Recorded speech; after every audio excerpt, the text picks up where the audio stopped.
കഴിഞ്ഞ കുറച്ചു കാലമായി വയനാട്ടിൽ നിന്നും ഇടുക്കിയിൽ നിന്നും വന്യമൃഗങ്ങളുടെ ആക്രമണത്തിൽ ദാരുണമായി കൊല്ലപ്പെട്ടവരുടെ വാർത്തകൾ നാം കേൾക്കുന്നുണ്ട്. കാട്ടാനയും പുലിയും കടുവയുമൊക്കെ നാട്ടിലിറങ്ങി മനുഷ്യരെ ആക്രമിച്ചതോടെ നിസ്സഹായരായത് പാവം മലയോര ജനതയാണ്. കേന്ദ്ര വനം വന്യജീവി നിയമം കാരണം ഈ വിഷയത്തിൽ ശാശ്വത പരിഹാരം കാണാൻ സർക്കാരിനും സാധിക്കാതെ വന്നു. ഈ വിഷയത്തിൽ പരിഹാരം തേടി സംസ്ഥാന സർക്കാർ പലതവണ കേന്ദ്രത്തെ സമീപിച്ചെങ്കിലും ഒരു ഫലവുമുണ്ടായില്ല. ഡോക്ടർ ജോൺ ബ്രിട്ടാസ് MP ഉൾപ്പെടെയുള്ളവർ പാർലമെന്റിൽ ഈ വിഷയം ഉന്നയിച്ചെങ്കിലും അനുഭാവപൂർണമായ നിലപാട് കേന്ദ്ര സർക്കാരിൽ നിന്ന് ഉണ്ടായിട്ടില്ല.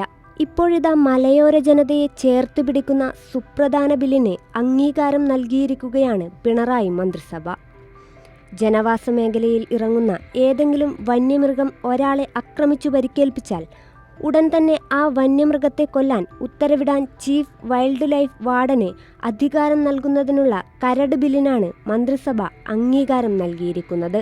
കേന്ദ്ര വന്യജീവി സംരക്ഷണ നിയമം ഭേദഗതി ചെയ്യുന്നതിനുള്ളതാണ് ഈ ബില്ല്. ഇന്ത്യയിൽ ആദ്യമായാണ് ഒരു സംസ്ഥാനം കേന്ദ്ര നിയമത്തിൽ ഇത്തരമൊരു ഭേദഗതി കൊണ്ടുവരുന്നതെന്നും ശ്രദ്ധിക്കണം. നിലവിലുള്ള കേന്ദ്ര നിയമം വന്യജീവി പ്രശ്നങ്ങളിൽ വേഗത്തിൽ നടപടി സ്വീകരിക്കുന്നതിന് അപ്രായോഗികമാണ്. നടപടിക്രമങ്ങളിൽ കാലതാമസം ഉണ്ടാകുന്നുമുണ്ട്.